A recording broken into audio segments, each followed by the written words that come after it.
Yes. Yeah, should be okay. Oh, I'm not muted though. Hey everyone, sorry my mic's not hot. See you in a bit.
Oh, hi everyone, and welcome as me and Jay talk Gencon. Hi Jay, how you doing?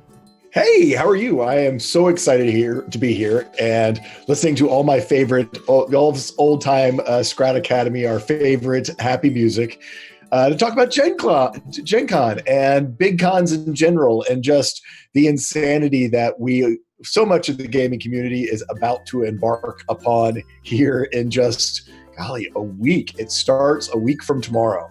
Yeah. And so, Jay, this is going to be my first American convention. Okay. Mhm. So I'm used to UK conventions. The biggest one we've got here is the UKGE, where they have 2 halls and, like, there's like market stalls, and you walk Yep. around the stalls. You can probably do it in a day, and then you're done. So, yeah. So take that and multiply it probably by 4 to 8 times, and that is Gen Con.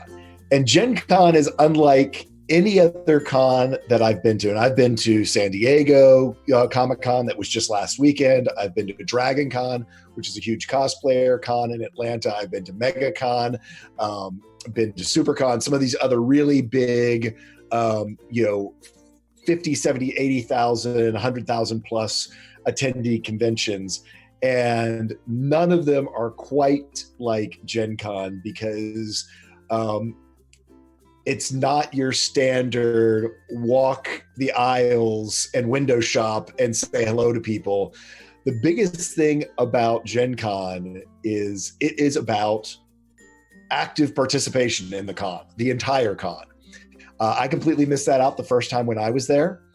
And so that's one of the big things. But I think the first thing, just to start off with, to tell everyone, I mean, you're going to have a blast. These are your people. These are the people that you experience online everywhere all the time, except they're all here in one place at one time. I was talking to Scrat. I was like, how do you describe Gen Con? I'm like, so you know that really crazy, odd fandom retro t-shirt that you've hung on to for the last 10 years and wear around hoping that one day someone is going to ask you about it so you can just like totally geek out about your favorite fandom?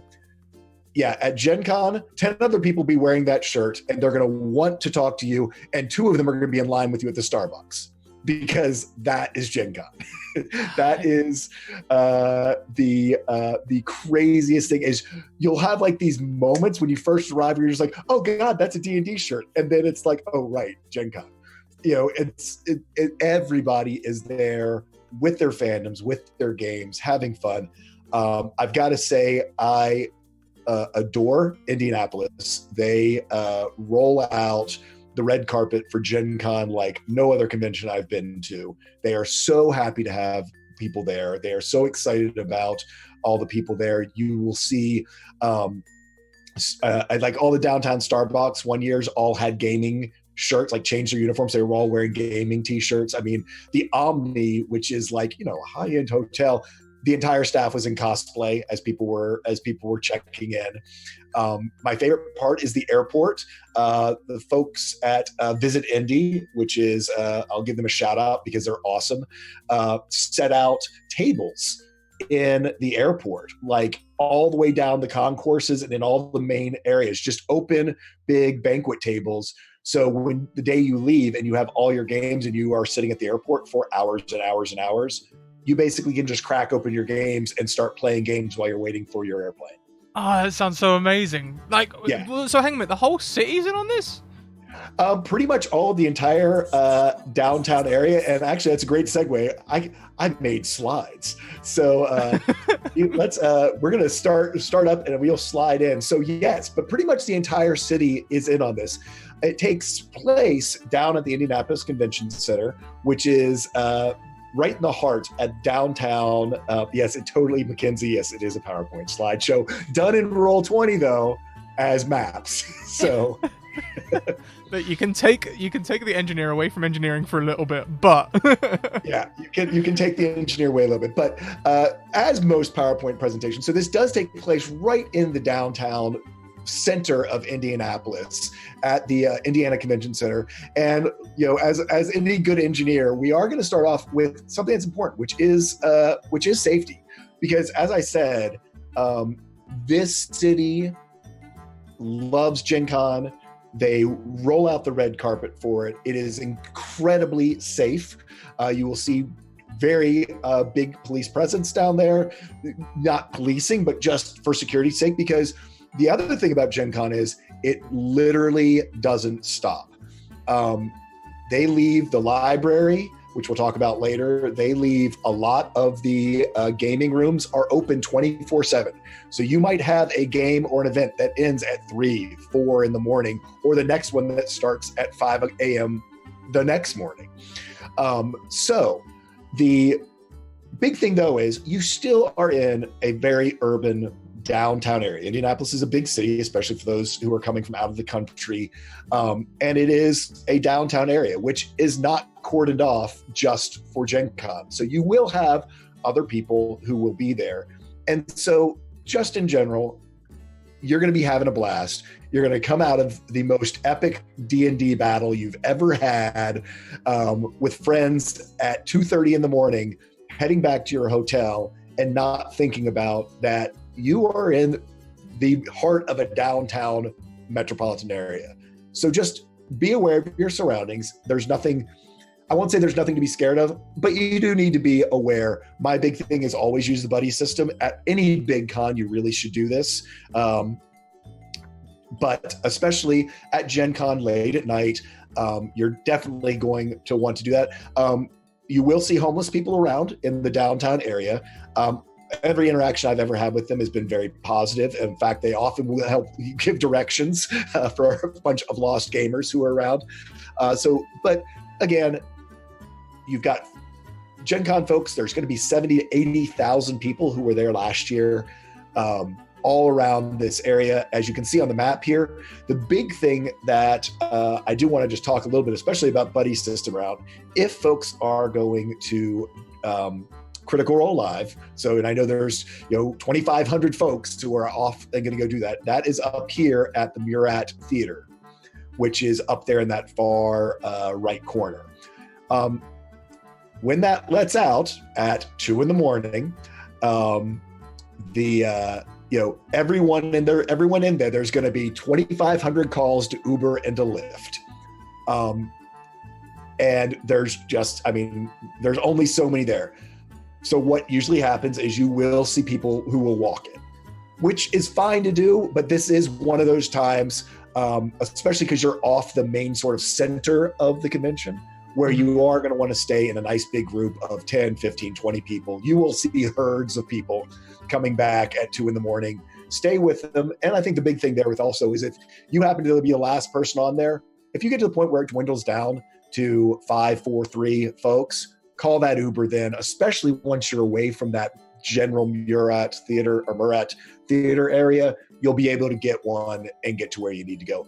A lot of the hotels that people might be staying at are all up in that area. So instead of heading towards the convention center at night, you could be heading, due east or north or west. So again, just definitely use buddy system. Definitely stick together. I see Mira shout, oh my God, in the Gen Con dance. That's another thing that lasts till late in the morning. They have a big giant rave gamer prom I'm so excited. thing that is crazy. Which leads me to the next thing, guys. Drink and game responsibly. I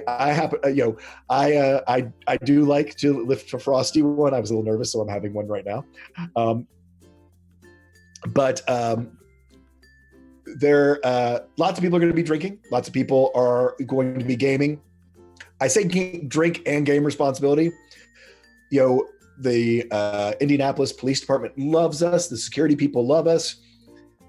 But it's probably not the best idea if at 3 a.m. after that epic D&D or Cypher game that you had, or Pathfinder where everything went great, to decide that you want to LARP in downtown Indianapolis with your prop swords, or even worse, with your prop Cypher system Numenera ray guns.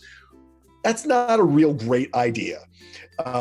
Pretty much anywhere, anytime, but at Gen Con, you're going to be so hyped up on just gaming, life, and friends and fandoms that it might seem like a good idea. Not a good idea. So, game responsibility as well. There is going to be so much to do. So I'm going to go ahead and before I leave that, I've talked for 10 minutes straight with a spew of words. I'm going to look to chat a little bit for any questions I may have missed, or Scrat, if I need to clarify anything. Okay, so the first time I came to America, Jay, I came to visit you, okay? And what I didn't realize about Florida was I was visiting America and Australia, where the water would kill me. Is there anything like that I should know about Indianapolis? Okay, are there any I don't know, wildlife I should be wary of, or anything like that? I'm from England. A badger might give me a nasty nip, but that's about the worst I've got to worry about here. The good news, you probably, it's things that you would experience more in London than yes, Orlando, we have alligators that climb fences and and hide under your car. But in Indianapolis downtown, not so many alligators and things like that. And because it snows there in the wintertime, things freeze. But you might have some problem. You probably have some sewer rats that are the size of cats who will come out after all of the massive amounts of food and trash that is generated by Gen Con. No, not so much anything other than the heat will. Right now out in the Midwest, they are going through a big heat wave, just like Europe is.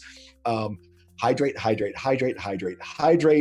If you're drinking, my big rule is tweeners is what I call them. For every drink, like beer or whatever, you have a water in between. So watch yourselves and have a tweener between your drinks, because the heat is going to be serious. The humidity is going to be serious.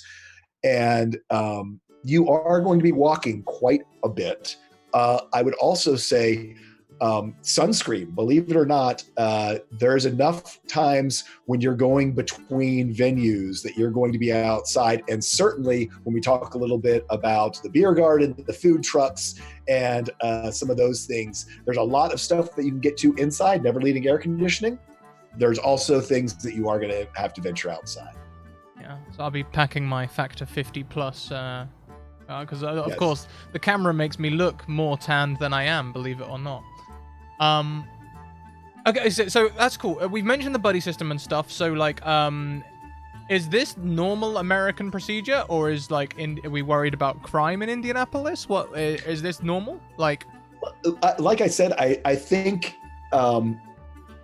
whenever you have, I don't think you need to worry about crime as much as I'll call it mischief. And let's talk honest here for a second. We do have some, there are still some toxic members of our community that are still around, that very well could be here and be looking to take advantage, especially of some of our newer, younger gamers who might be out at a convention for the first time.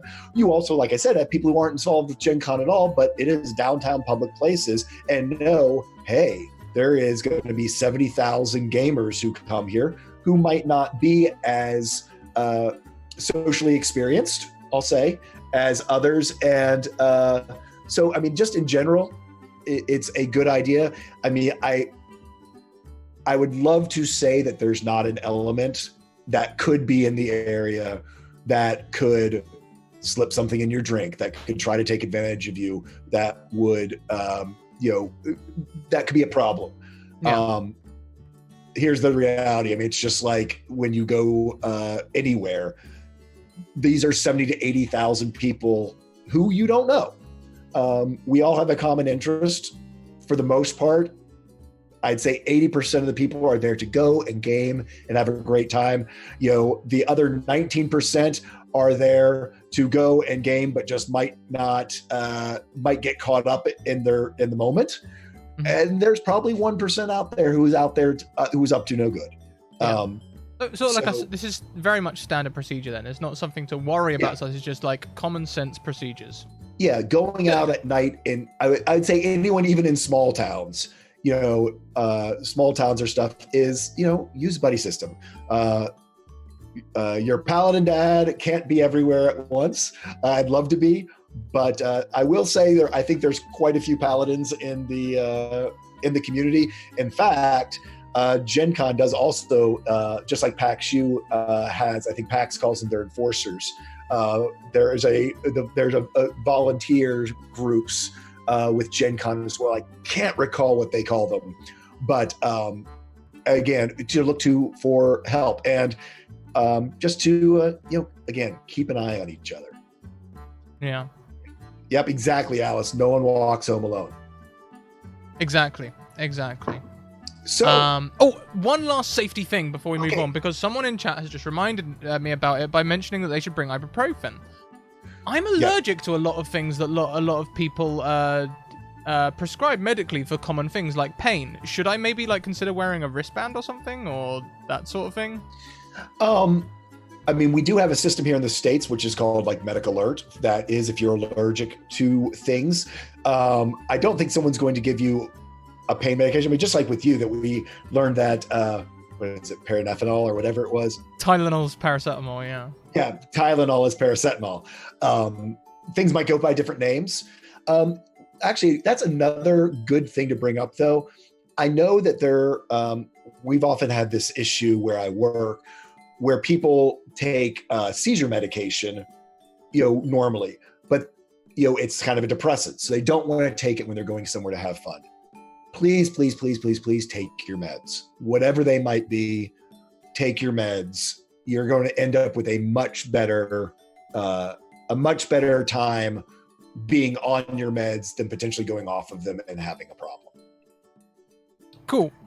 I think we've covered everything. Yep.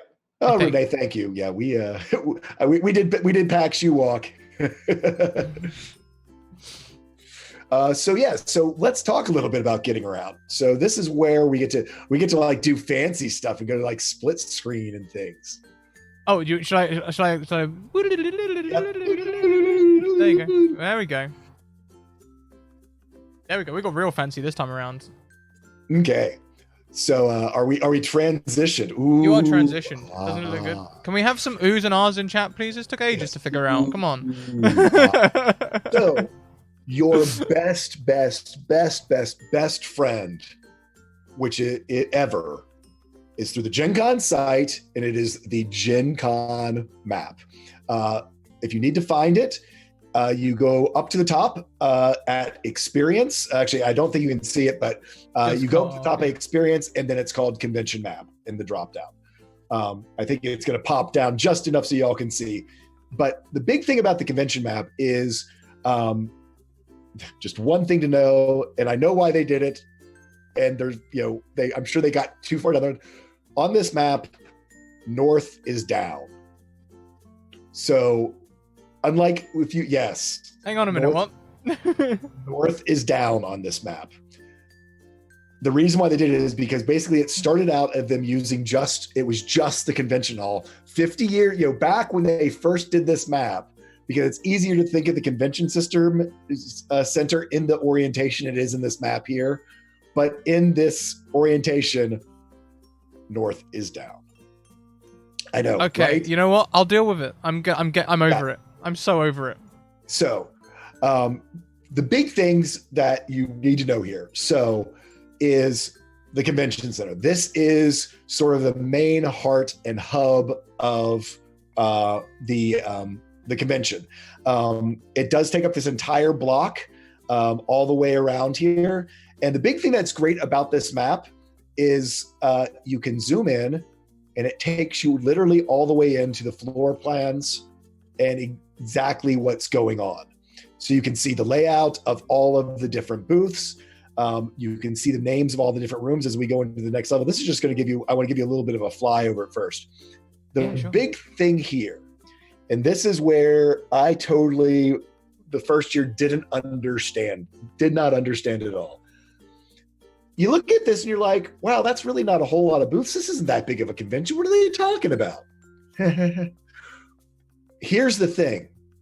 Like up here in this very top corner where I'm pointing right now, that little tiny square, that's the size of a booth at any of the normal conventions you go to. The thing is, most people at Gen Con have taken up multiple booth slots for their booths. Because one of the big cool things, I was saying before, the big thing about Gen Con is being a participation convention. Most all of these folks out here deal in games or gaming things, and all the ones who are dealing with games are there to demo their game to you. Developers standing right there, rated with a table, ready to deal out cards and show you how to play the game that they created. Thank you for the sub there. So yeah, while it looks like you're like on most other conventions, you would think that this was not that big. When you start to realize that most other conventions are rows of these little tiny back-to-back things and not these giant spaces, that is the big trick here. So we're going to zoom in a little bit. So there's lots of different things here. There's this huge art and authors avenue where you have, Margaret Weiss usually goes there every year. Some of the great artists that you see all around, your critter artists, everything like that. This is the area that they're going to be in. And then, like I said, all these things like down here is going to be the big Paizo booth. I believe is this one down here. All of these are big, giant demo booths. Here's a whole thing for family fun games, for folks who are looking for games to do with their kids. But yeah, when you start going back, like I say, and realizing that, like, this block here would be normally the equivalent of 16. No, sorry. Let me get the thing. Is actually the equivalent of 24 normal size booths. And it's one person who's demoing 5, 6, 8, 10 games. You can end up spending 3 hours in this one booth, because the fun thing, don't fall into the trap of, oh, I want to walk all the aisles before I do anything. Literally, you see an open table, go sit down. These vendors and all these people who are here, if you start getting into it and you're like, this isn't my thing, let them know. Because I can tell you there's someone else who's going to sit down right behind you. And it lets, if they're looking for sales just like anyone else. And just like if you see an artist that's, you go, oh, flip through a book, but then you realize it's not quite your thing. It's fine to be like, hey, you know what? I'm going to move on. I have never had anyone offended. If anything else, as soon as I've stepped off, usually there's people who are literally standing behind your chairs as you're demoing, either ready to hop in or who just walking by will hop right in. Yeah. So hang on a minute, Jay. There's a lot going on here, okay? Yep. What if I'm in the middle of all of this and I'm lost, I'm overwhelmed, there's people everywhere, there's stalls everywhere. Where do I go? What do I do? Okay. So here's the TallSquall, what TallSquall does.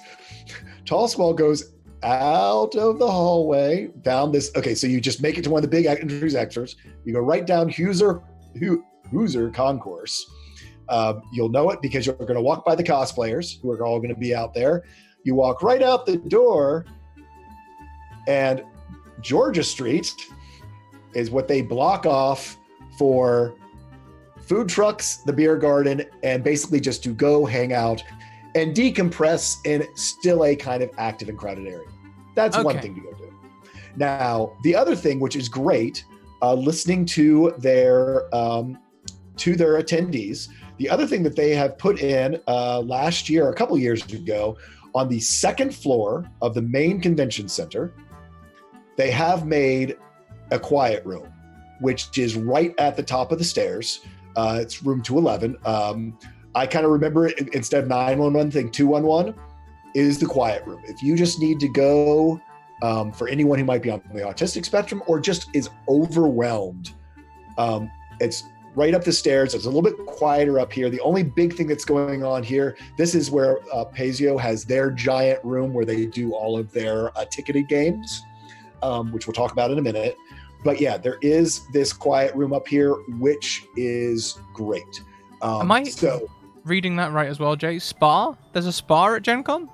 No, it is not it is one of the like LARPing groups. It's called, it's SPA. I was thinking I'd have to bring my towel, maybe get a bit of sauna action in or something. It is not that. It is SPA, not spa. But which brings me to, again, using the map, understand that there are 3 floors to explore here. And you will have events in all of the different floors. We're going to go back down to the first floor, though. So up here, here you can see RPG, Rio games, Czech games, RPGs, seminars up here on the second floor. Back down on the first floor, now that we're zoomed in, you can see here's the auction, arcade, RPGs, greater than games. All these folks are all through here. Now, the big thing that also is different about Gen Con, specifically in this space, is they actually connect their 2 giant halls together. Yes, absolutely, Tater, you cannot do everything, because the whole other hall is the tournament hall. So Fantasy of Flight games, all of these different Hall C yellow train games, Upper Deck, Square Enix, Magic. This is the big giant Magic tournament area. Steam 4 Games, Catalyst Game Labs. All of this is where they're running tournaments that you can sign up for. So again, I know, completely overwhelming, but that is a whole separate gaming area. Now, if you're not confused enough, y'all can tell me to slow down. No, you carry on. Go ahead and is to explore this map, because the other big thing that you are going to discover is, if you go past the convention center here, down Georgia Street, you're going to find this really long hallway. You keep walking it. You go down these escalators. You go underground, which is underneath of South Street. And the convention continues all the way out onto the field of the big, giant professional football stadium. What? Now, couple things. For those of you who have signed up for True Dungeon takes up all of this Hall 1 and Hall 2 area. That's the live, go battle in a dungeon experience. But the big thing here, again, more tournament area, and is the game library. This is truly, to me, just like one of the coolest things about Gen Con, of all the cool things that I've said that I love about Gen Con. Literally, I believe it has gone up. It used to be $1 an hour. It's now $2 an hour. And they sell in basically 8-hour blocks. You can go buy 4-hour block. So it costs $8 for 4 hours. And basically you can go in the game library and literally, like, your dream game store you've ever been to, every game you've ever heard of, pretty much, are multiple copies of it in there. You can go check them out. Once you've paid your $2, you can check out any game, and it's a huge area of tables to just go and sit in a space and play games. There's probably 50 just open, big, giant, long banquet tables. You grab a game, you grab friends. They even have flags where you can do looking for group. You basically just put you pull the game you want to play and you put looking for group. So if other people want to walk up and play with you, if you want to do a session. Oh my God. It sounds like IRL WoW. It is IRL WoW. It is looking IRL for group WoW. to run Hellfire Caverns. Anyone? Yes, pretty much. The other thing is, if for some reason you and your friends, this is where I actually ran a session of the Vice live last year, my D&D campaign, because you can go, and again, you're not getting bumped in, like a lot of the other places. There's lots of tables around, but they're very public and being used mainly near food and restaurants. These are dedicated for gaming. So you show up down there. I'm sorry, my head is cut off, isn't it? You show up down there.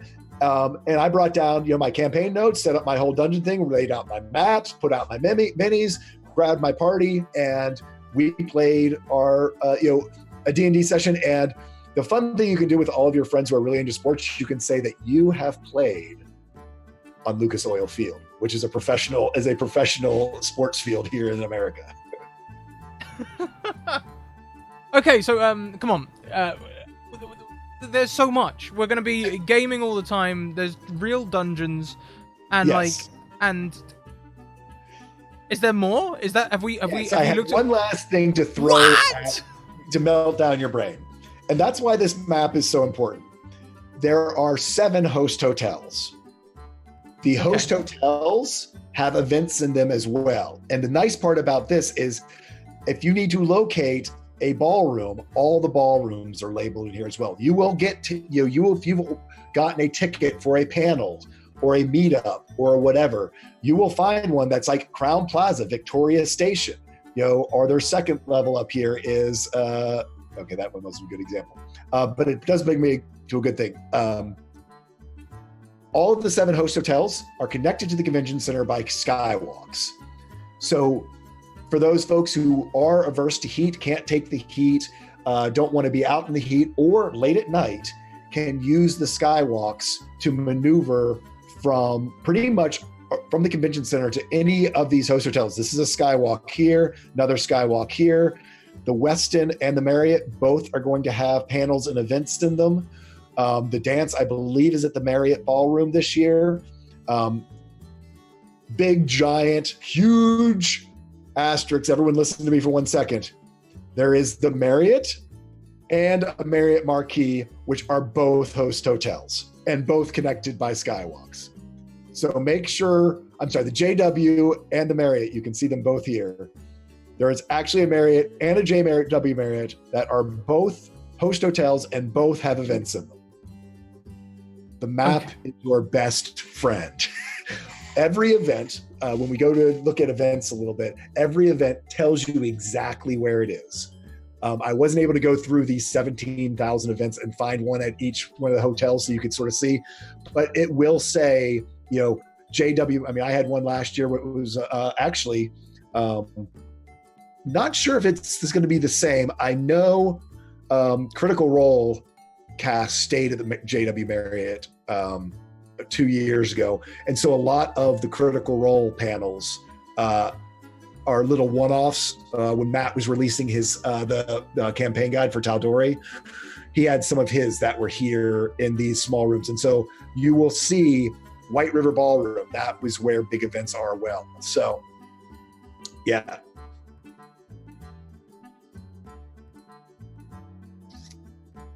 So that is all the craziness of getting around.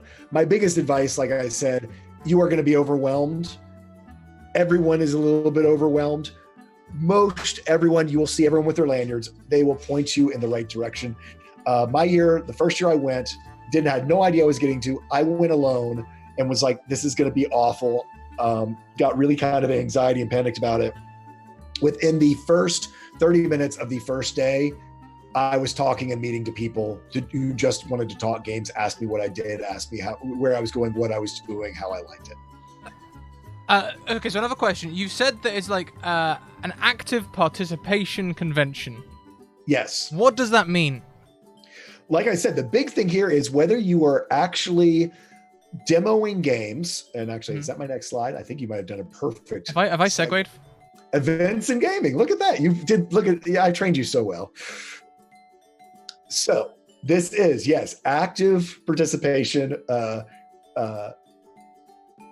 convention. There is so much to do. Like I said, there are 17,000 events. For those of you who haven't done it yet, actually, I got to sign in so I can do this. Whoop. Oops. Couldn't show you. It doesn't show. It doesn't show my password. Oh, well, it shows that. Whatever. Anyway, I'll survive. But events. Find events.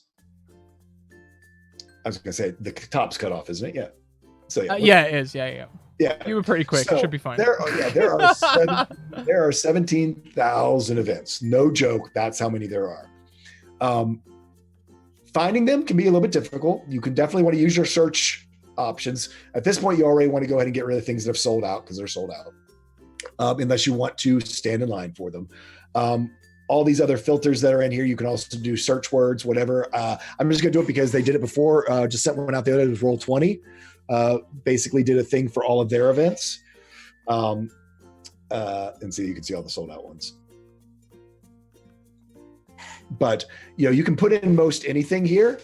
So here's 4 events that are for Roll20, Saturday, and Saturday. How to use Roll20. Selling games and art on Roll20, how to bring your game online with Roll20. I mean, this is a great one.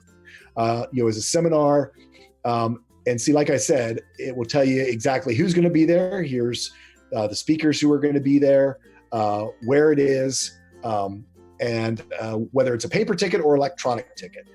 Paper tickets mean that they're printed out, and you'll need to pick them at one of the Gencon HQ areas, like where you pick up your badge, basically your sort of standard convention, queue up and get your stuff place. There are also electronic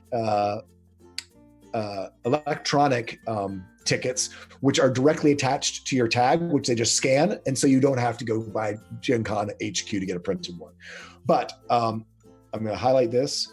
ICC is Indianapolis Convention Center, room 232. So that's where it tells you your location there of things that you might want to do. But like I said, there's a zillion events here, but unless there's something specific that you're really wanting to do, or a game you want to play, what I would suggest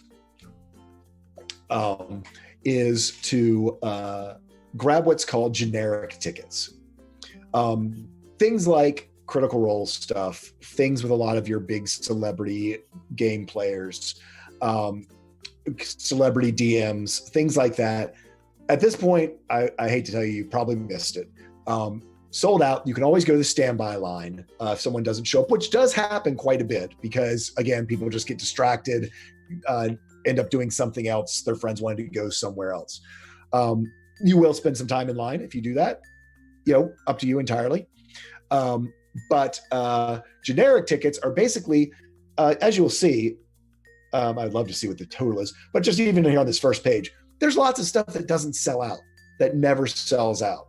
And what you do is that they will accept generic tickets for whatever the price of their event is. Most of games are $4. Basically, it's to pay the DM. Truly, when you get right down to it, because they are here.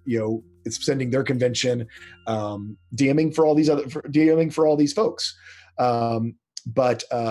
So if you have your generic tickets, then basically you can walk up pretty much to any room.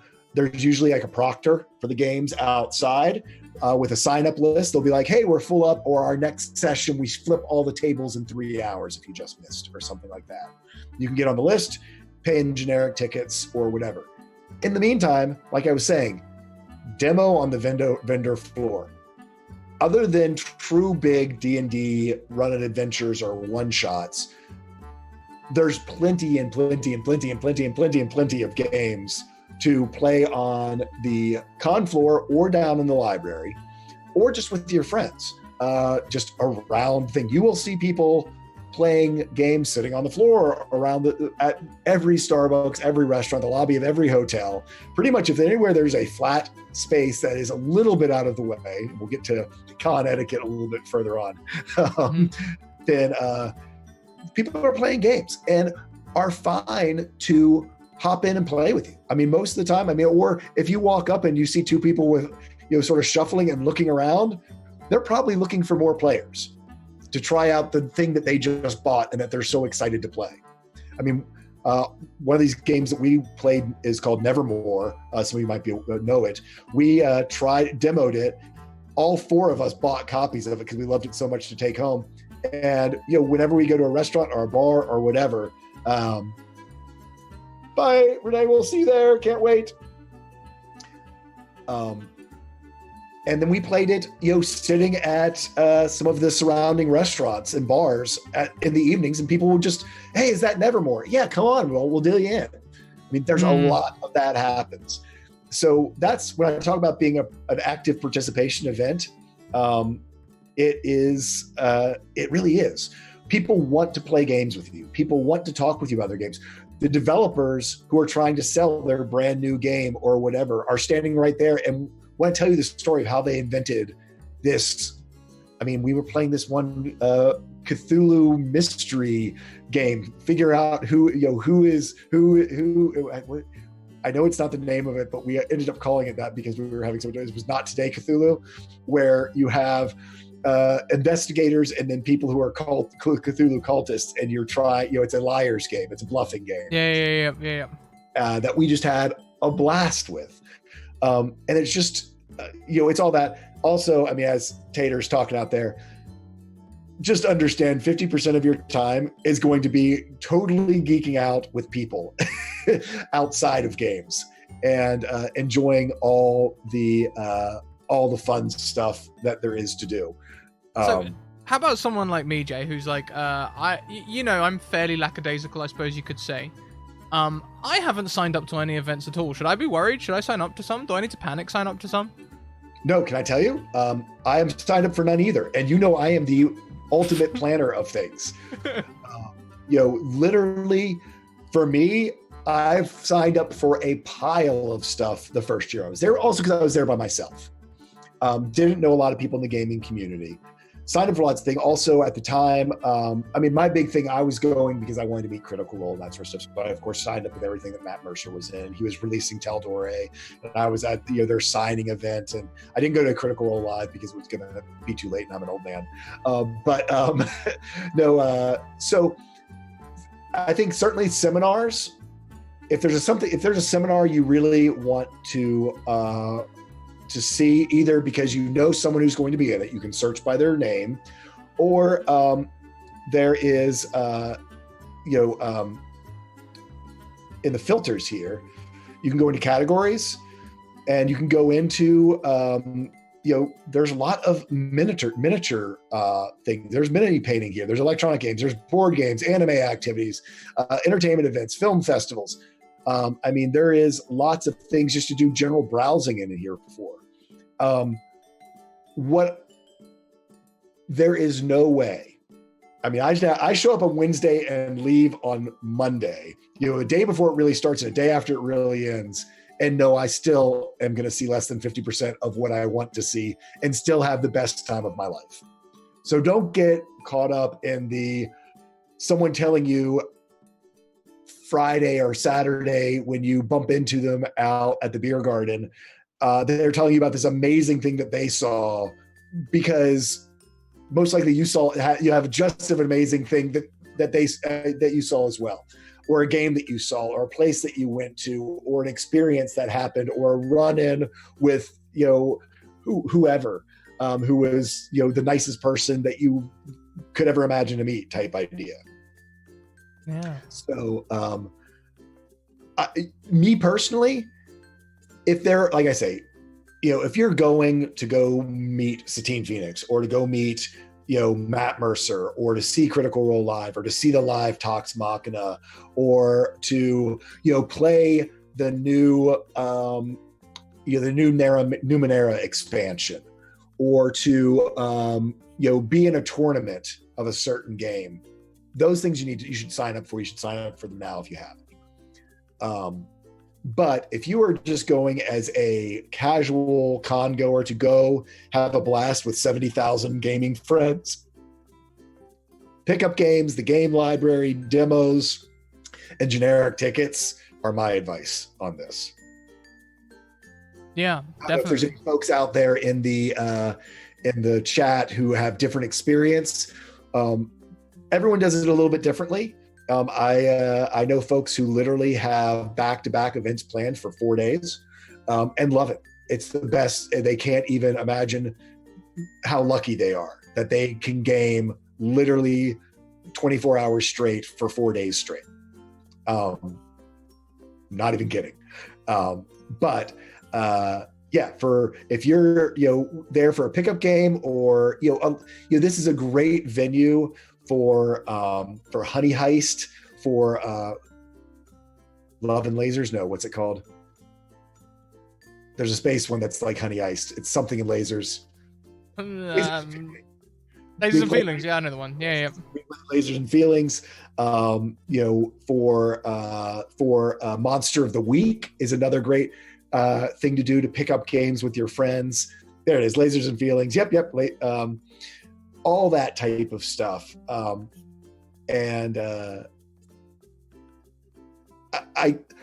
I guarantee we'll still have a fun time not having a schedule full of events. Maybe go 50-50. The nice part is that you can Goat Crashers, Goat Party, yeah. Crash Pandas, Goat Crashers, all great things. Bring dice. So that is one of the things. Yeah, perfect mirrors. Bring dice, pencils, and your smile. Water and snacks. Absolutely. Because that's what this really is. I mean, part of the reason we're playing our happy music is you're going to have the time of your life. I guarantee you are going to have the time of your life. And a lot of that is going in with the right attitude of two things. I mean, I'm a planner. I'm a planner and a panicker when I think that I haven't planned accordingly. And the first year, it took me 2 days to figure out I am doing this all wrong, just 100% wrong. It is not like any other convention that, as I consider, is very much a line between sort of exhibitors and attendees.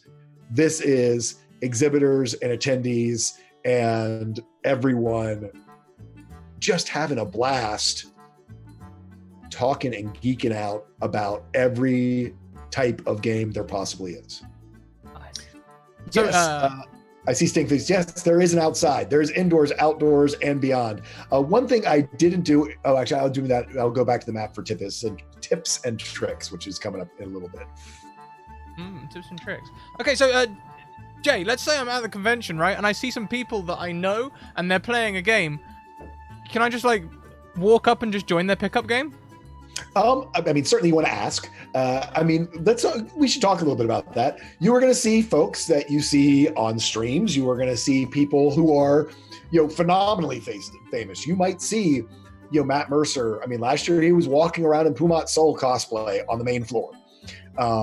You might see, you will see, I know Erica Ishii always is out and is very visible and presence out there. A lot of the the people we all love to watch and who probably helped inspire us get into streaming are going to be out there mixing and mingling.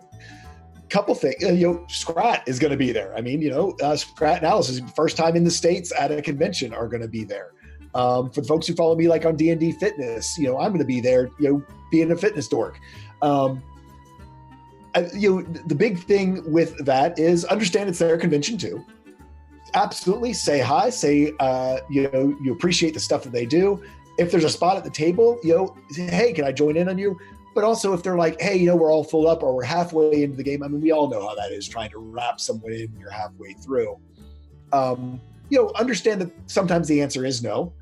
But the other one is just in general, a lot of us gamers I know have personal space issues or exist on many different spectrums of the best thing to, a smile and a ask, hey, can I give you a hug?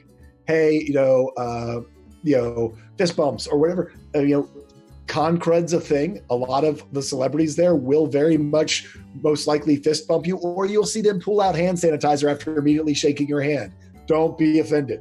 Con crud is a thing. People are touching dice, tables, meeples, all those type of things, and germs are everywhere. I literally walk around with bottles of it for myself. So yeah, if you come up and shake my hand and talk to me about D&D Fitness, and then I immediately squirt hand sanitizer on me and offer you some as well, don't be offended. It's me trying to keep you healthy. Yeah. Totally. We've invested in some of that ourselves and always recommend it. But yeah, consent for hugs, granted. Appreciate everyone's con and have a good time. Like, this is going to be so good. Oh, it really is. So, we ready for tips and tricks?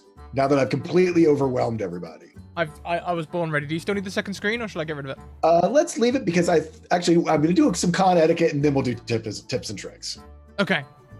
And we can leave the second one up there because we're going to go back to the map here in a minute. Sure. And actually, I'm going to go back to the map right now because this is actually good for it. Okay. Number one, folks. Just in general for con, and especially if you've not been around cosplayers, this is not a huge, hey, dragons or cats. He was my Aussie buddy all last year. Flew in for it all the way from Australia. This is not a huge cosplay convention, but it will certainly be there. I think we're going to see a lot more of it. The critters always come out in force cosplaying. I think we'll also see some other ones. You're probably not going to be bumping into as much as like big mech armory type things. There was I've done Overwatch there before myself, but we're talking a little bit about cosplay etiquette, both as a non-cosplayer with cosplayers and as a cosplayer. But the big one here, there is 80,000 people all here wanting to have a great time. Be patient with each other. There's going to be lines, folks. There's going to be sold out events. It is going to be hot. It is going to be crowded.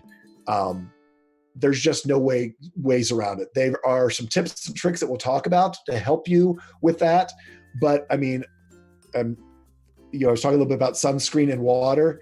So I'm just going to show you real quick. On Friday of last year, here's the will call where you pick up your tickets on the map here on the Wabash East Concourse. The line to pick them up on Friday morning went from will call all the way down this hallway, out this door, all the way up this street, under the railroad tracks, all the way over across South Street, and finally ended right about here in front of Lucas Oil Stadium. I will say, for a line that long, it was only a 2-hour wait, but it is outside. That's pretty quick. Fair play, Indianapolis. They have it down to a science. I was amazed because we actually had Speedy had to wait in that line, And we were like, we're not waiting for you. Sorry, buddy. We'll meet you, because we were like, we're not going to see him till tonight. So they do move the line pretty well, but a couple tricks I'm going to talk about. They do keep will call open 24/7. So kind of whenever you get in, for either if you're printing out paper tickets or picking up your will call badge, it's worth it to make, even if you're a 15-minute Uber away, if you get in late Thursday night, it is not a bad idea to go get that Uber and go down the convention center and pick up your stuff, because if you wait till Friday morning, or God forbid Saturday morning, you're going to have 2 or 3 hours of doing that. But here's the thing. Everyone who has to wait in line is not happy about it either. Be patient with each other. Be friendly. Geek out with the people in your lives. It was funny.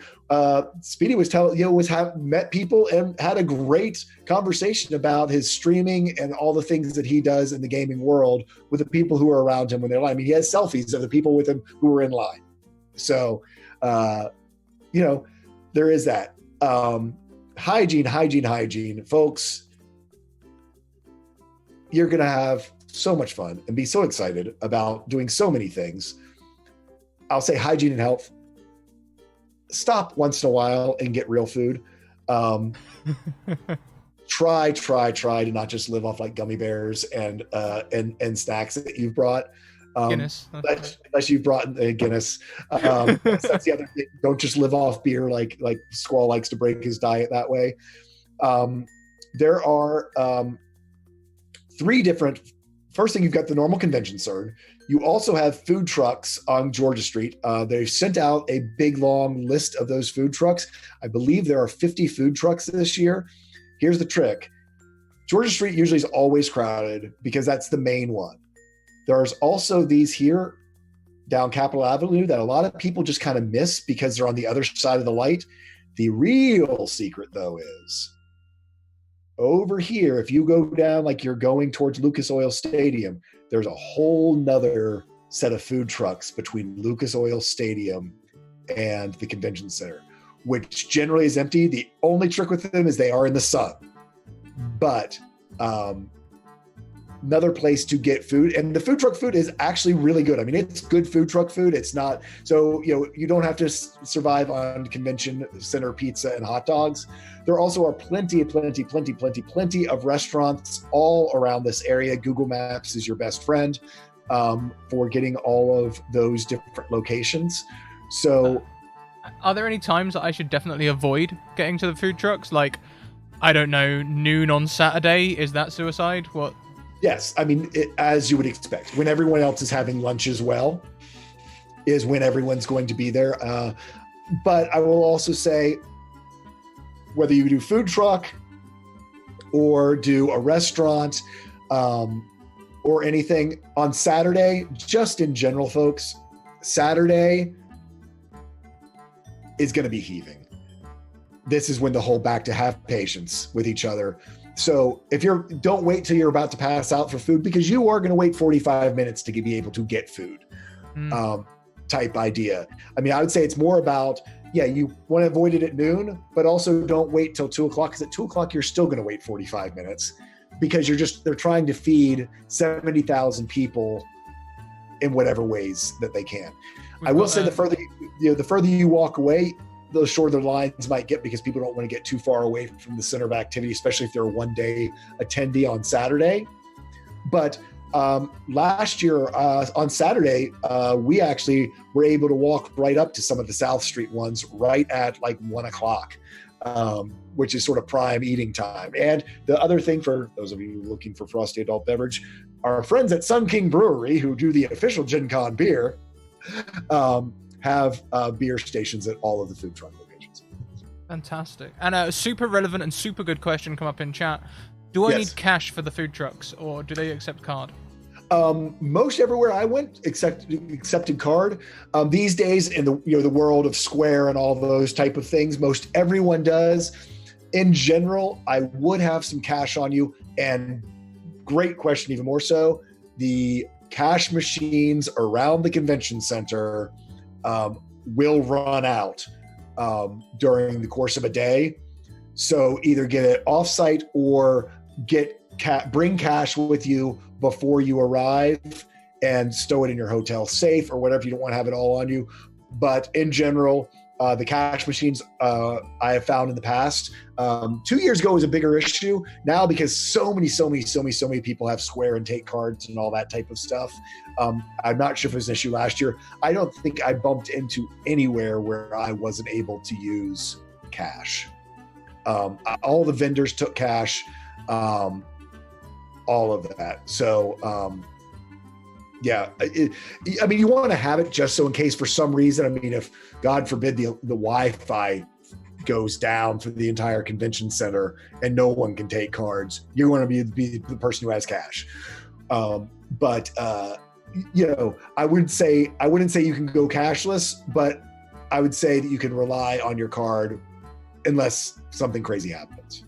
Okay, so I'm not from America.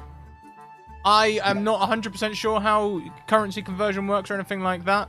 If I want to get, I don't know, free lunches and free meals without even like thinking about like other things and stuff, how much money should I bring with me? In general, so this is my general budgeting, and I'm the wrong person to ask because I really am, because I like my food and I like to eat. You know, I eat usually because of just my fitness. I usually eat 4 to 6 meals a day, and also beers. I mean, for me personally, I budget myself between about $75 to $100 a day. Okay. But I'm also not eating in the cheapest way or in the most economical way. You know, if in the evenings, we usually go to a bar or sit down restaurant to sort of decompress. That's not going to be the cheapest option. You know, I'm not going to the McDonald's and the Taco Bell. I usually have breakfast at Panera, which just because of what I order at Panera for breakfast with extra eggs and extra meat and stuff on it. I mean, I have a $10 breakfast sandwich, so I know most people don't do such things like that. But I mean, it's normal city prices. So, sort of imagine that you are eating out for all of your meals. Starbucks is Starbucks. It's going to be $4 for a coffee or, whatever normal coffee drink that you like. At the food stations, depending on what you order. I mean, we had Louisiana shrimp po' boys one day, which were amazing. But I mean, I think they were like $10 a pop. Because it was shrimp and seafood and all that type of stuff. So yeah, and then I've been known to drink some beer. So another good question in chat. I've seen a couple of people ask now. They're asking about water refill stations. Where are they? Will they be available? Are they on the map? I have not seen them on the map. They were readily available last year all through the main aisles and concourses. I mean, not inside the hall, but out like in these main hallways. There were several water refills. If I recall correctly, I think it was here at the crossroads. There was a big water, sort of like watering station. Oh, it was over here. Over here, there was a big watering station over in this area. I will say, just because of the amount of water they're dispensing, it is not cold. If you have to have cold water, but there are lots of places that are just like literally, I call them bucket vendors, that have big buckets of iced bottles of water, but you're going to pay $2 for a bottle of water. Yeah. So refills the way to go. Yeah. I think we've covered the chat questions. Yeah. Just a couple of things on the etiquette here. I'm sorry, I thought you were pushing me to go ahead and swap. No. So cosplay etiquette, the big one, and I'm just going to put this out here flat out, and this is just me. There are people who are fine with hugs and touching on cosplay. Here's my thing: just don't touch the cosplayers. Unless you know this person, have talked with this person, and have built some kind of communication level with a person, assume you shouldn't touch the cosplayers. Way too many misunderstandings, way too many, either broken costumes, your stuff getting messed up, their stuff getting messed up, people who don't necessarily want to be touched, whatever. Just in general, my general rule of thumb, you should assume always there is no welcome invite to hug, touch, even sometimes shake hands with a cosplayer, because if they've got body paint on, you could end up with yourself covered in body paint, etc., etc. My rule of thumb is cosplayers are wonderful. They are friendly. They are amazing people. Talk to them, compliment them on their costumes, whatever. But pretty much never assume that you can touch without first having a long conversation and asking them about specifically what you want to touch and why. I mean, even hugging can get possible, but still, again, it's a shame when I've seen so many great cosplays get messed up by them, even with a consensual hug, and then things get messed up just because. So just in general, that's the other one. That's the other one right there is Almax. Ask permission for photos, and not only don't take creeper photos, if you see someone taking creeper photos, report them immediately to the convention officials, because just that is, I don't even play around with that. That is just unacceptable in any venue. And just the reality of cosplays is often they are revealing, and just unacceptable. So just, yes, always ask permission for photos. Don't ask cosplayers if they're in the middle of eating, if you can take a photo. Don't take candids of your favorite character, scarfing down a giant burrito. It's just not cool. Same thing, yes, for personalities, exactly, V.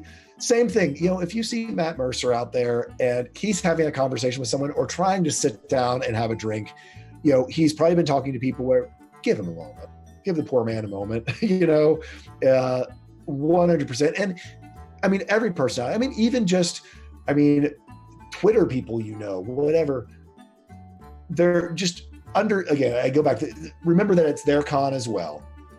And everyone is excited to interact with people who like to interact with them. But sometimes, again, you could be in the middle of something. I know certainly, this was my case last year with Bird and I. We were doing a lot of business there as we were launching Bird in the Storm publications. I know Scrat and Alice. They are there as representatives of Scratticus Academy and all of the great things that they are doing, and could very easily be in a business conversation with someone. And so if they need to shoo you off, understand that, not only are they there for their enjoyment, they might be there for very, closing big business deals. The movers and shakers of the gaming industry are going to be there. Like I said, you very easily will kick up a conversation with developers about this. Dan Dillon's going to be there. Ben McFarlane's going to be there. James Intrusco's going to be there. You know what? You're 100% right. I've been 100% in that situation. There is nothing worse as someone in the business who is like conducting a business deal than having to give a fan or something less attention than they deserve because they've come and interrupted something important. Yeah. There's nothing worse. Just give it a minute. If you can see someone's talking, give them a minute. If it's me, I want to talk to you. Just I need to have space to do that. Not. Yeah. Yeah. No, absolutely. Do I have business tips for the business side of Gencon? You know what? I was terrified last year, Mackenzie. Let me tell you, I was so terrified. I just didn't. I didn't know what to expect at all. And I'm trying to think exactly. I can tell you, for me, Wednesday night is truly is business night a little bit. Might be too late for some folks for that, because a lot of the industry people get there on Wednesdays because they have to set up, etc., to be ready for Thursday morning. And so Wednesday night has sort of become a hangout with the business folks, with people who are doing the business thing. But I was amazed. Lord knows I've DM'd a little bit. I'd written up nothing that had been shown or published anywhere when I did Clearing the Midnight Wield. Which is a fantastic one-shot, by the way. We played it here on the Academy. We should do that again sometime soon. It's been a while. Absolutely. No, and hopefully playing some more stuff that we're going to write here very soon. But, I was in the Omni and in the basement, and I just sort of been on Twitter, and we had done sort of our announcements that we're launching it. And we were going to be there, and Ben McFarland walks up to me. I didn't know necessarily who he was, other than that I knew he would be there because Dan said, "Hey, yeah, Ben's going to be at the Omni for drinks and stuff with the Kobold press folks." And he walks over and introduces himself to me and was like, "I hear you're writing up a thing. Tell me about it." And it kind of blows your mind. I'm not anybody. I hadn't written anything. I talked with Joey, James Hayek.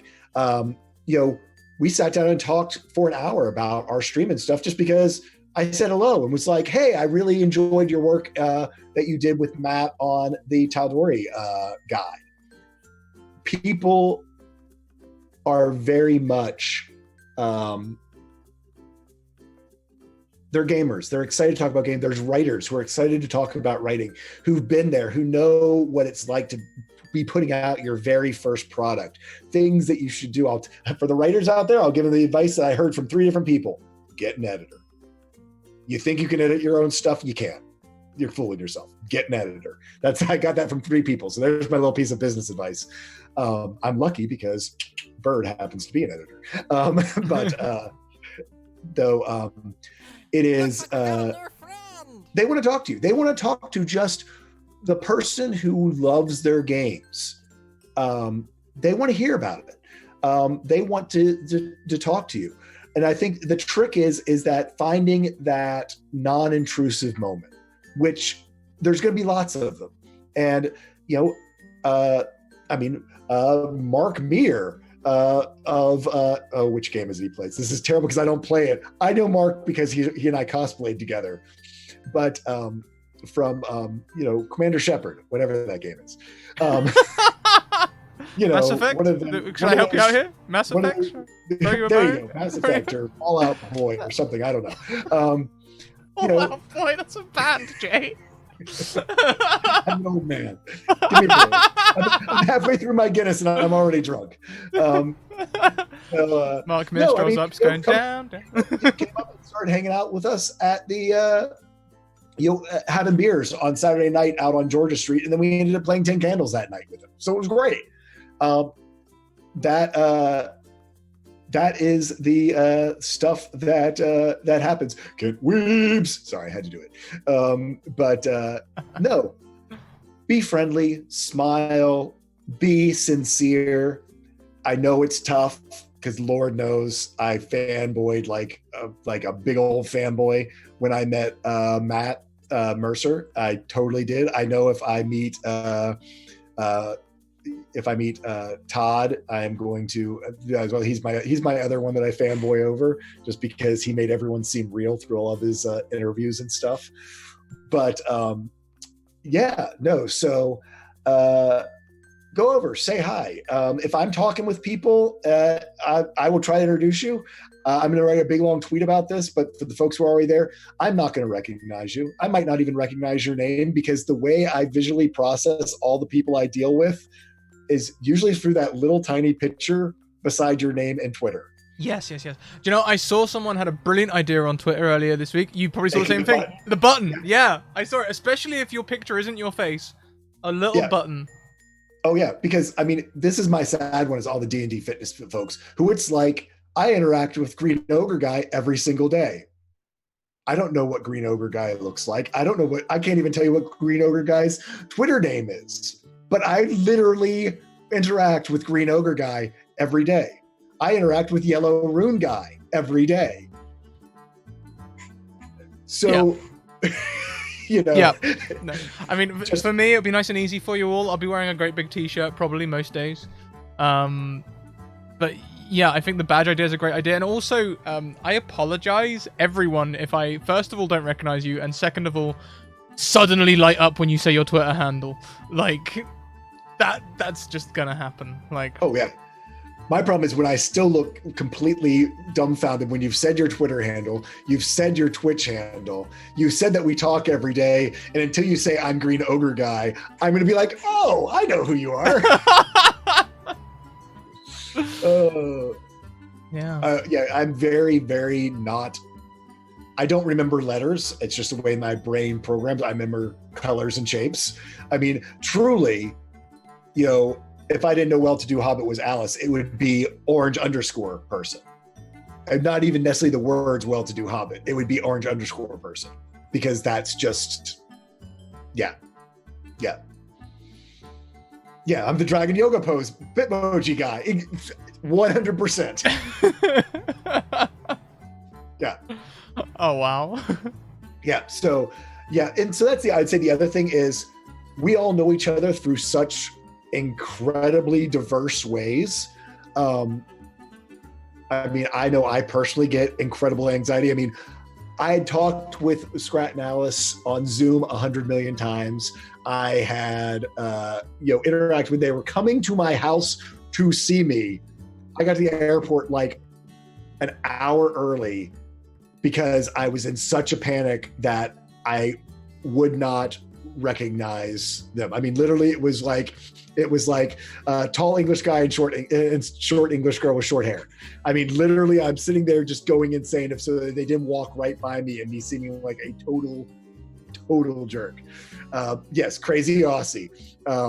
And I will say, Kyle and I talked about this, and Bird, the first time we met, it's very weird to see people you only know through video in 3 dimensions.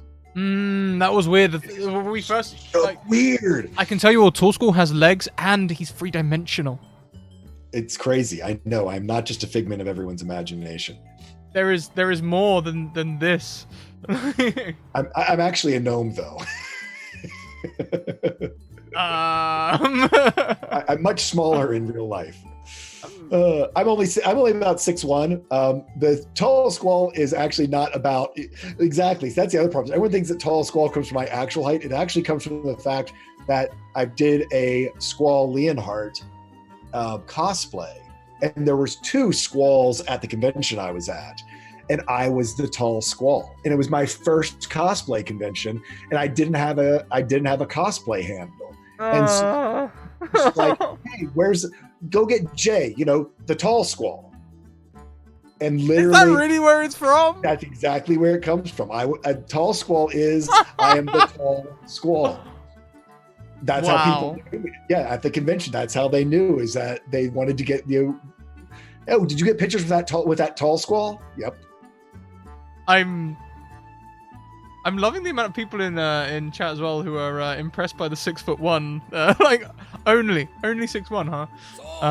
Well, I mean, we've got some other really big folks who are out there. Oh gosh, I'm trying to now say hi to everyone who I realize that I have missed all along here. Thank you guys so much for tuning in for my crazy rantings and ravings about Gencon. No, it's so useful. It honestly is. So, don't interrupt people. Don't touch people, period. Ask permission for photos. Don't be a creeper and take creeper photos. Give people space if they need space. Don't interrupt them. Understand that people might not want to touch you, and that's okay.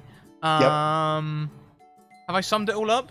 Yep, and I would also say, since you've tuned into this handy dandy Gencon thing, if you see someone struggling, especially who might need the quiet room, point it out to them. Go, hey, upstairs, there's a quiet room if you need to go take a break.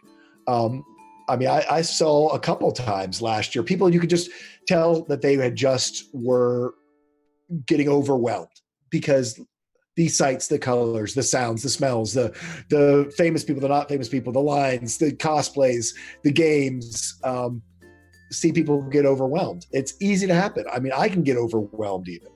And so I would go ahead and go there. On the second floor of the main convention center, right here at the Crossroads Concourse, there's this big giant set of stairs and escalators.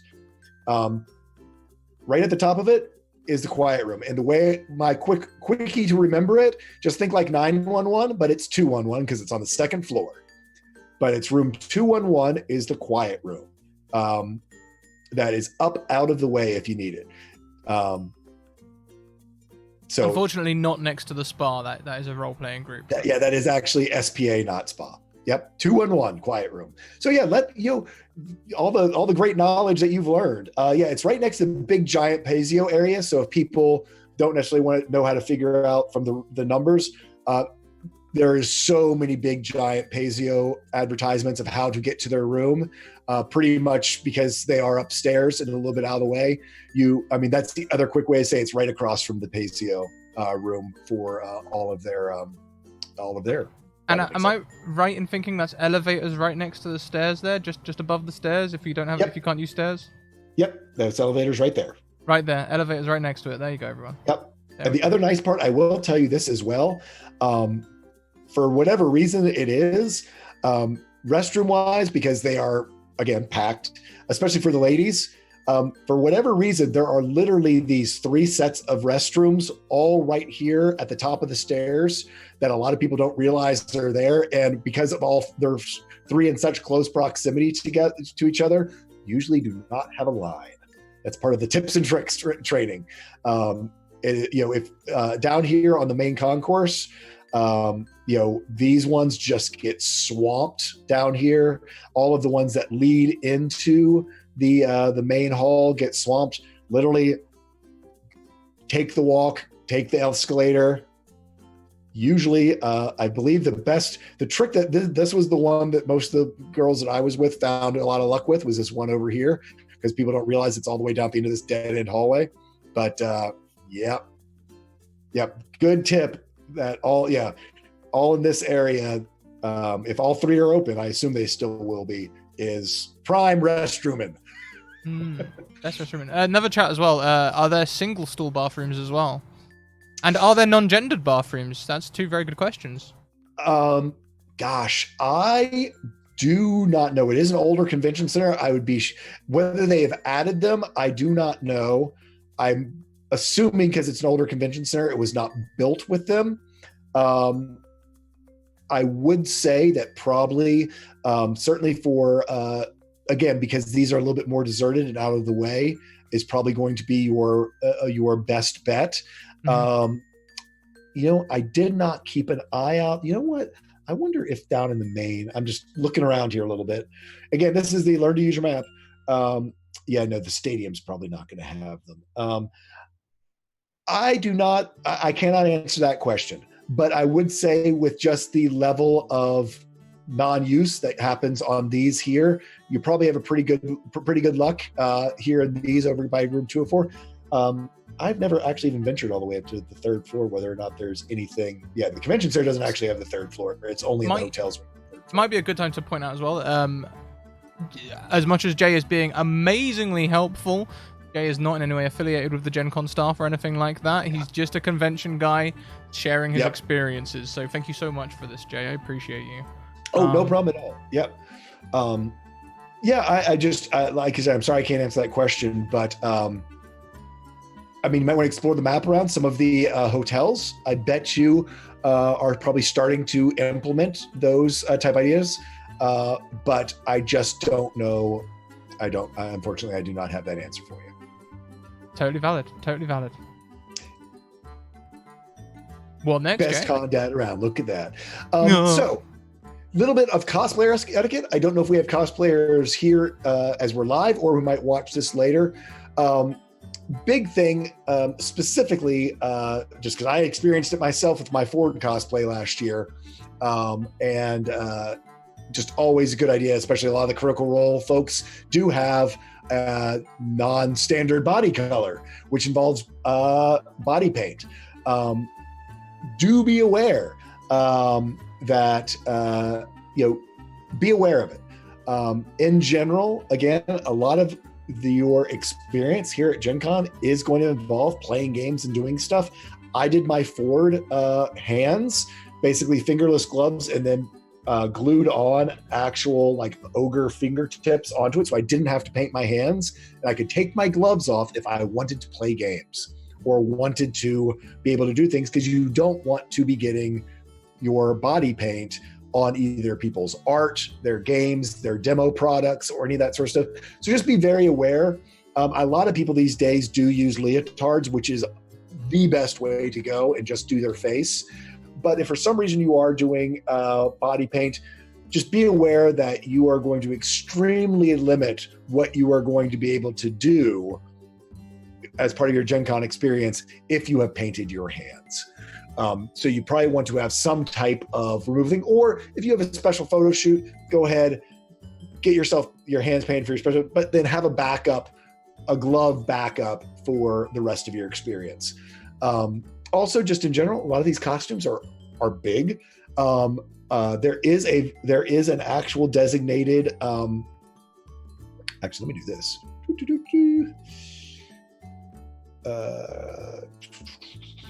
I know I have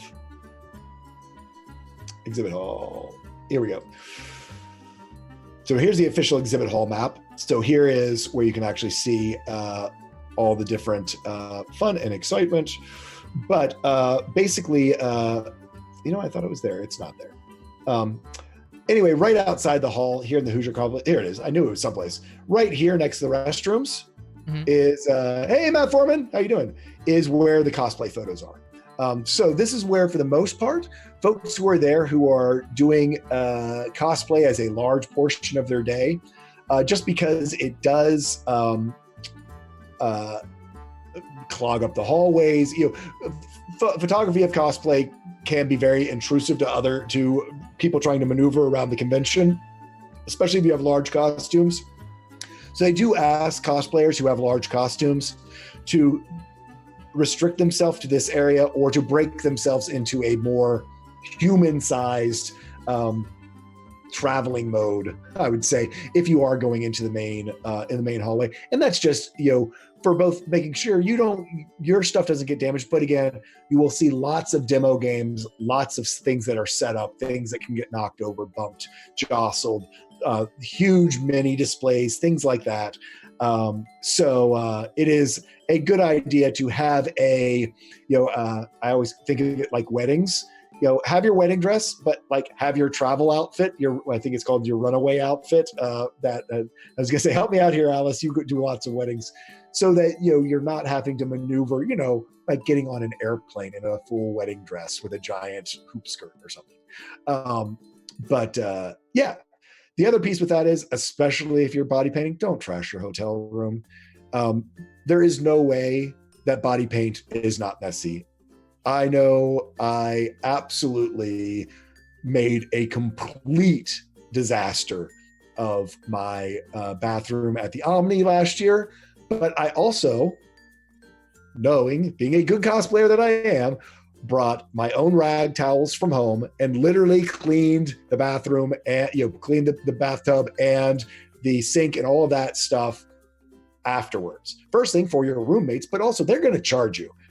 Hotels don't play anymore with this not charging you if you do it. The other one, if you're setting up, if you're going to use an airbrush, bring a tarp, not even kidding, and hang it up. Get a sheet of plastic to hang up around you, because if you get overspray on their wallpaper that doesn't come off or that smudges when they try to clean it, they're going to charge you for redoing that room. Not even kidding.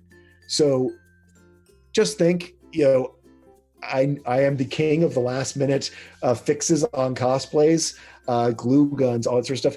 Again, remember, you can burn countertops with a glue gun or burn furniture. Try not to set up a whole craft shop in your room for your last minute cosplay items, for your own financial well-being, but also just to be a respectful guest at conventions. I say this for any time when I talk about conventions. Dragon Con is a nightmare about this. People literally with cans of spray paint in the fire exits, literally like doing the final coats of paint on armor, in the fire exit and getting overspray all over. Going, well, it's just the fire exit. It's still someone's hotel, dude. Don't if you were gonna have to do crafting while you're there, come prepared. Oh, here we go. Yeah, perfect example. If you're gonna paint minis while you're there, same thing. Pop-up tent. Plenty of splash guards, layouts, all that type of stuff. Yeah, you just want to be respectful of, like I said, Indianapolis truly rolls out the red carpet for Gen Con.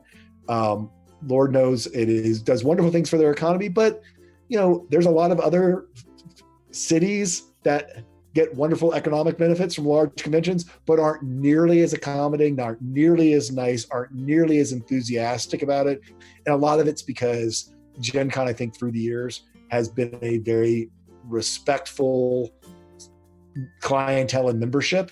And let's just pass that on as people are coming for their first times, and sort of pass on that great Gen Con and gaming community spirit to our hosts for this wonderful event. Keep Gen Con full of good people by being a good person. Yeah. Exactly. I can see people mentioning hair as well in chat there about hair dye, and I'll be redying mine probably at yours as well, Jay. We should talk about that afterwards. I'm going to order some dye to yours. Oh yeah. I have one last slide, but I think we've actually gone through everything here, which was basically if you're going to do the demos on the main con floor, Thursday and Friday are your best days to demo. Saturday, going to be heaving. It's not saying that you're not going to be able to demo games on the main vendor floor on Saturday. It's going to be very limited because the number of people who are going to be there. Georgia Street is packed. Use South Street food trucks. Generic tickets, especially the first couple of days. Remember, I was pointing out this area down here. Oops, I zoomed in a little far. Down here where the Team HQ is, this is where you can get tickets printed out. Little known fact, and especially if you're just getting your generic tickets, it's worth the walk.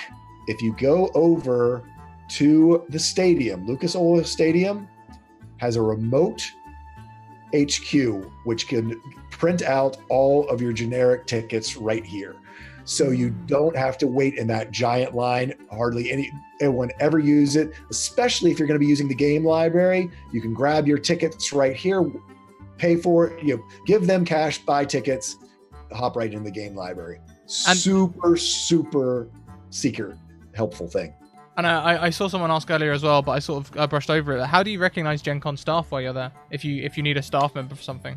They all have Gen Con. I mean, you'll see they're all in event shirts. I don't know what color they'll be. I believe last year one year there was red. Last year I claimed they were black.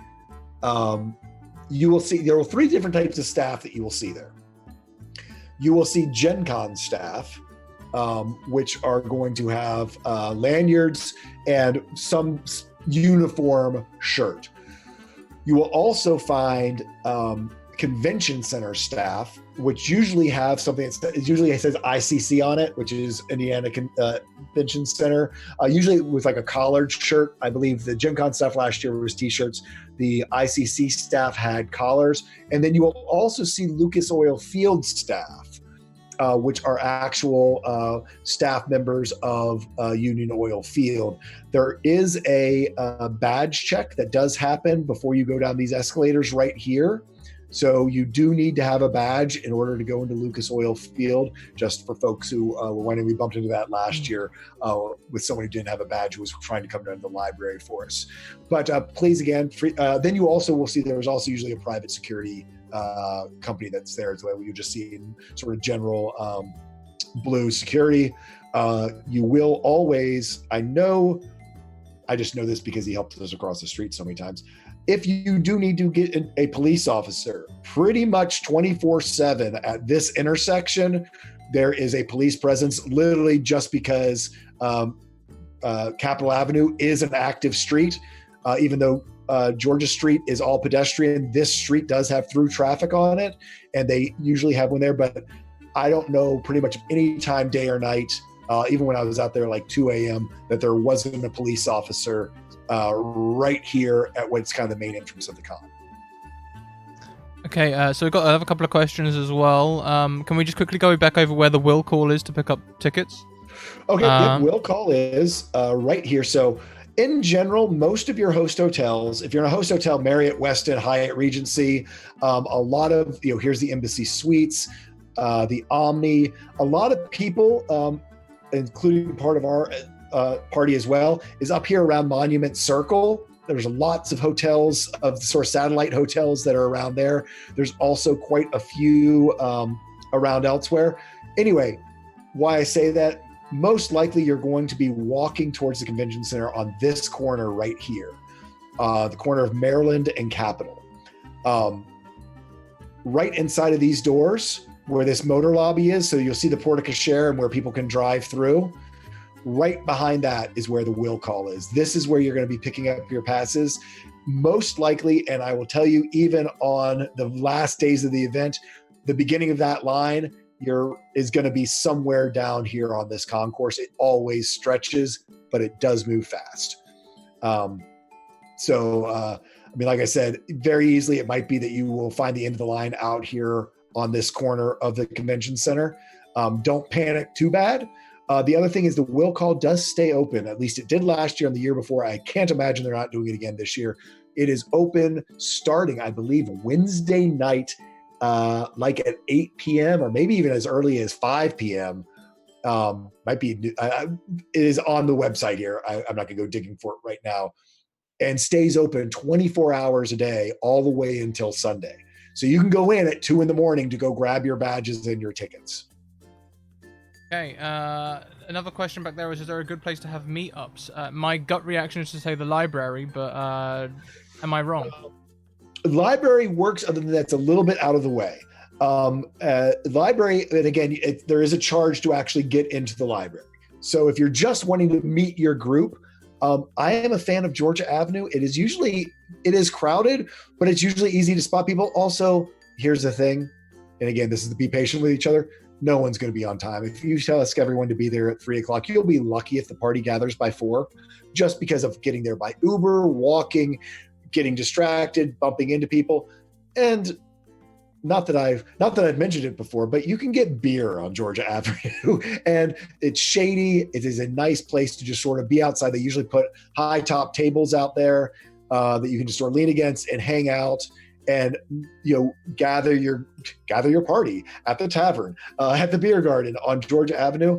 The other big one is if people are at all sorts of events and are inside, you will find a lot of people just sort of like at sort of these crossroads areas, like right here, like around this staircase that goes up to the quiet room is a good spot.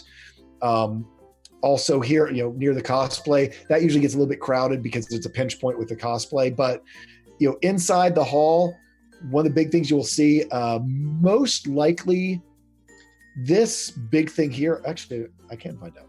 I believe that's Pathfinder. So yeah, the big Pazio booth and the upper deck booth, and I forget what the double Fs are. They have Flight Games, I think. Fantasy Flight Games have huge, giant column banners that go up to the ceiling that you can see from the entire hall.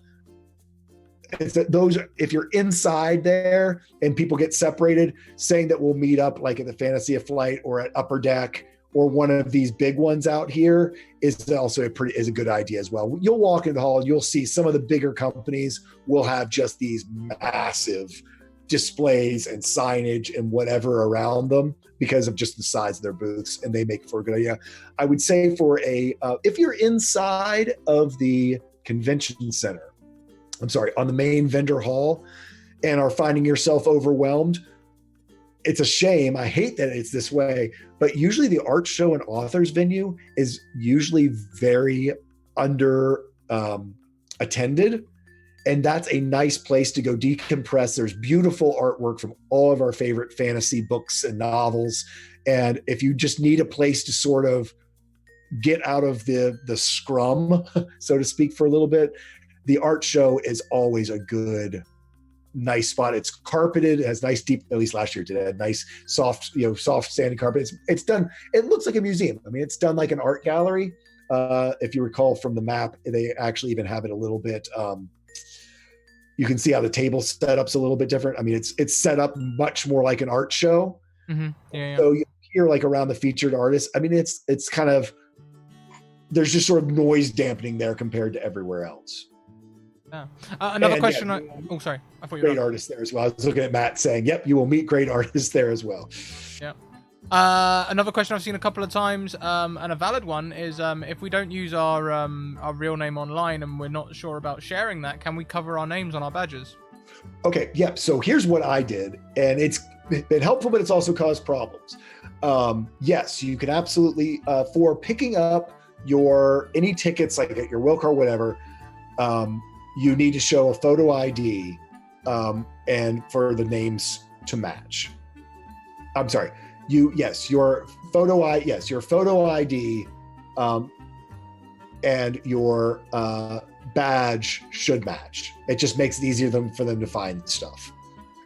You can, when you're not there, I put a piece of tape over mine, over my actual legal name, because I have my legal name on mine, which most people don't know. And so I have my actual name on there. What I actually did was J, legal name, TallSquall, legal name, and then I just put a piece of tape across the legal name piece, but I can pull it off when necessary.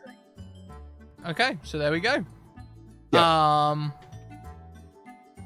I think we've covered chat questions. Is there anything else you'd like to I see Tato panicking. Don't panic, Tater Hollow. You should be able to still pick it up. It shouldn't be a problem, but because I did that the first time as well, and basically I just had to talk to one of the people behind the counter and let them know that is my screen name. But yeah, no, I did the first year I did that as well, and was in an absolute panic because I had put J TallSquall on there.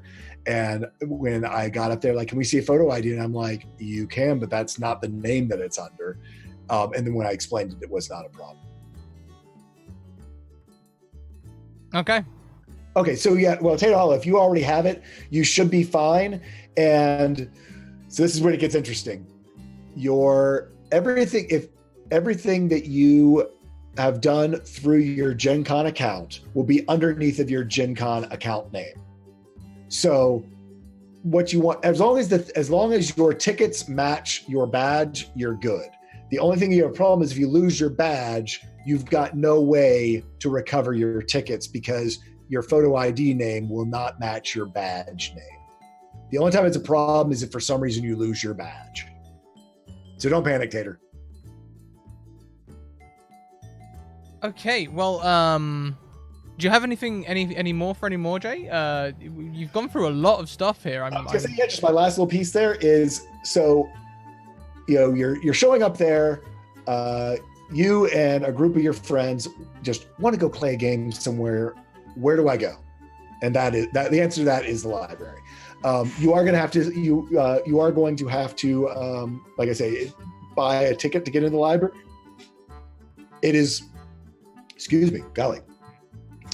It's to support the staff there who maintain it, which is by some of the local gaming companies. It is a way to support your local gaming stores.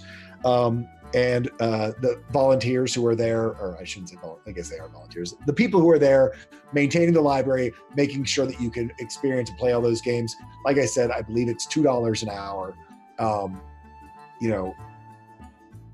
for you to have a nice place to have a table to go game with your friends. So, and whether you bring the game yourself or rent one of their games, there still is a charge. But the big thing is that's where you can find a table. That's when you go game with your friends or just spend time with your friends gaming, because as I was saying before, a little bit with the etiquette, you will see people who just plop down the middle of everywhere and start playing games. Don't do that, especially if you're like in a main thoroughfare. I mean, you can find, you find people who just like literally start laying out an entire, dungeon map, like in the middle of one of the main causeways or in a restaurant when, at lunchtime, that people are blocking a table for 2.5 hours and are ordering one coffee while people are trying to actually eat that needs knives and forks. So do have some awareness about that. Utilize the library. It's a great spot. So, Jay, shall we go back to the title screen? Maybe take a 5-minute break, give people 5 minutes to see if there's any more questions, and then do a wrap in about 5 minutes. I don't know about you, you're drinking the beer, but I've been drinking the water pretty quick over here, and I could use a break. Okay, yeah, go for it. Or actually, I can hang out, and if you want to go take a break and we can alternate off for a second, I'll let you cover for me, and I'll cover for you. No, it's fine. We'll let chat build up a good amount of questions whilst we're gone, and we can come back and do them together. Very good, yeah. So please, any questions you might have, if I zipped over something, if you came in late, if you have questions, I will try to answer them the best that I can. I have a few restaurant recommendations for things that are out beyond the convention space. And in fact, I might even open up Google Maps so that I can point some of those out as well when we come back. Okay. All right. Well, we'll be back in 5 minutes, everyone. Enjoy the break. Woohoo!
Okay.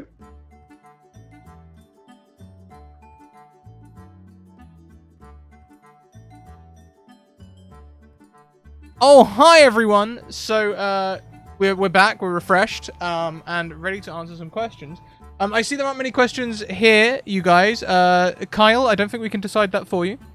I probably would advise against it as a friend. But also I'd really love to see you. So, you know, I'm biased. There is a question that's come through on Twitter though, about an hour ago. What would you advise someone who has trouble getting around keep in mind at the con, and what should I carry on me? I'll go straight ahead and say like a sanitizing gel, Yep. good one.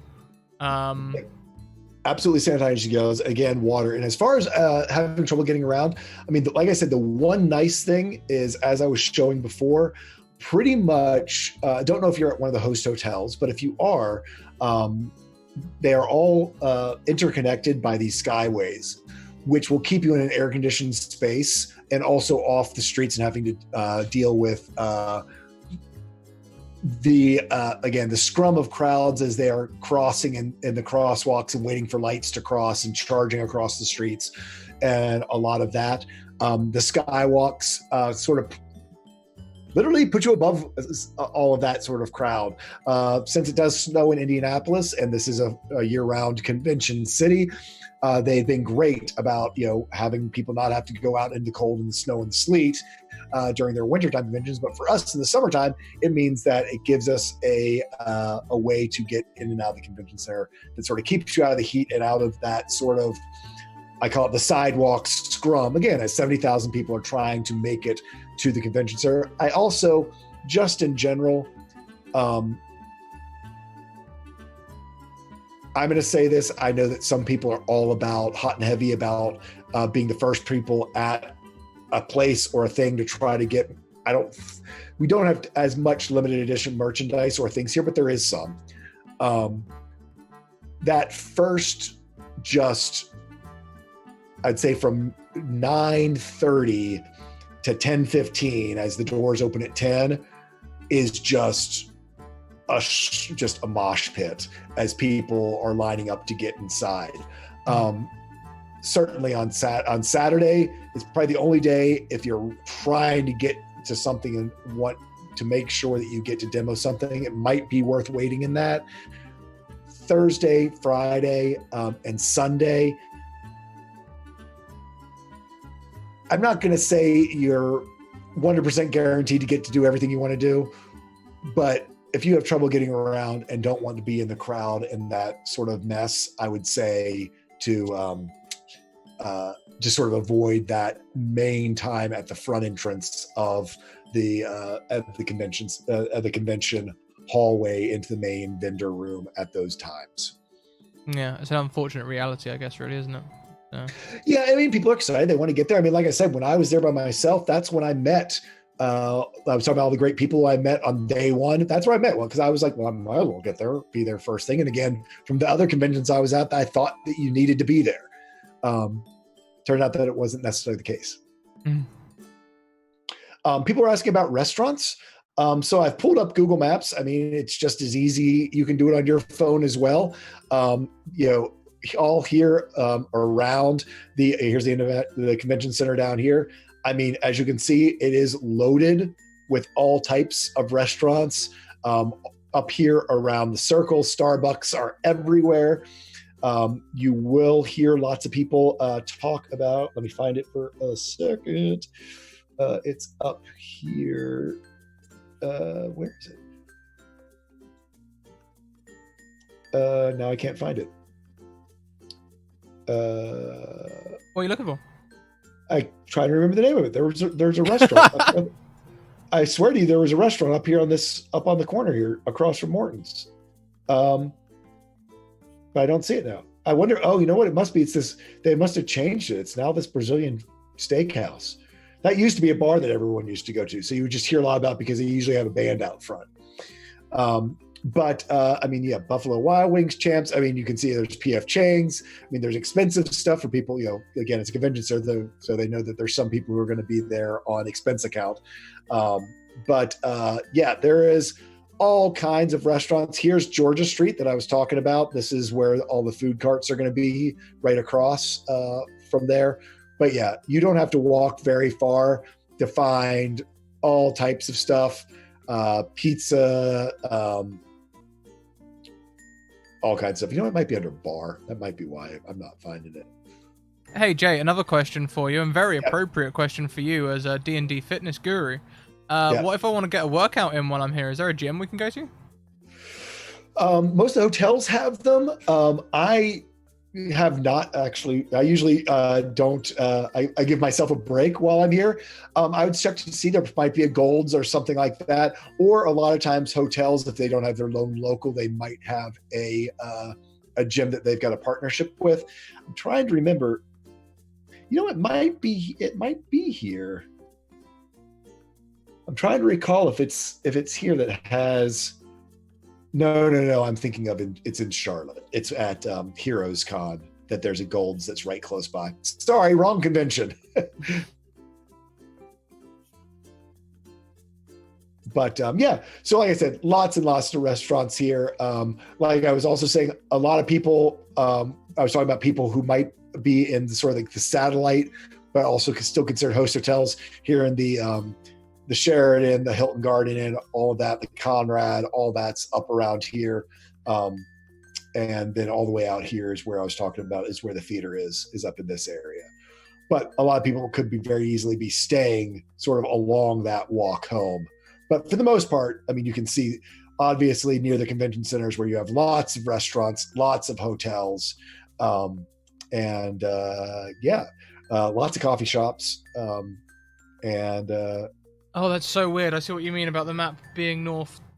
Yeah. North. So now, yeah. No. So here's the thing to figure out. So yeah. So here is that it's north is north on this because it's Google Maps, whereas on the other, yeah. So yeah, let's blow all your minds. So yeah. So here's it this way. Yeah. No. Right. I'm not looking. Yeah, but it's the other way. So yeah.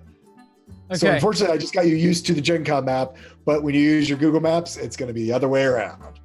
Okay, so if you're comparing your Gencon map to your Google map, remember that Flip it over. they're up the other way.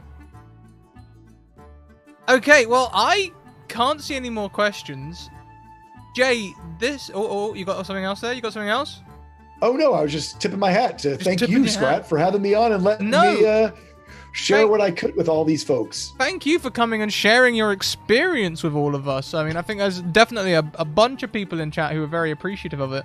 If you just joined us at the end, we answered a whole bunch of questions. You can catch the VOD. It'll be on YouTube. I'll try and publish it on YouTube before the convention goes live as well. And also it'll be in the VODs. I've suddenly got hiccups right as I'm trying to wrap up the stream.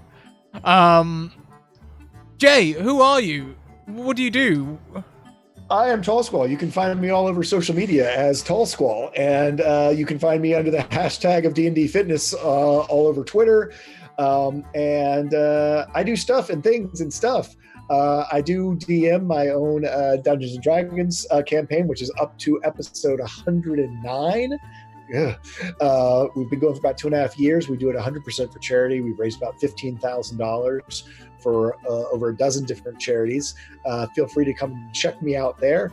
You can also find me here on Dora Wars Tutanera, which is right here on the Scratticus Academy, who I am also as a member of Bird in the Storm Publishing, which we are sponsors of. And if you love wholesome, wonderful content like this or the other things here on the Scratticus Academy, show Scrat some love with that donation button or with some bits, or just retweeting his stuff when he sends it out, because he's the man and is showing this community how to be a wonderful and safe space. And as you can tell, I can't have more love in my heart for him and Alice and the way they've elevated this whole community. So I'm just going to hide for a bit. Well, I don't need to. I like to make, have you blush a little bit here at the end. Yeah, well, I don't need to wrap up now. You've done it for me. Thank you. Probably better than I ever could either. Accept the compliment. Okay, thank you. Yes, friends, check out Bird in the Storm as well. Have I still got a bird command? I do. There it is. Go and check out all their stuff. We're gonna be at Gen Con. We're gonna be wandering around. I'm super hyped to see all of you. So say hello. It's gonna be amazing. We're all gonna have a ton of fun. Yeah, thanks for tuning in. I hope this was useful, and we will see you all there, I guess. Keep on evoking emotions, everyone. Have fun out there, everybody, and be safe.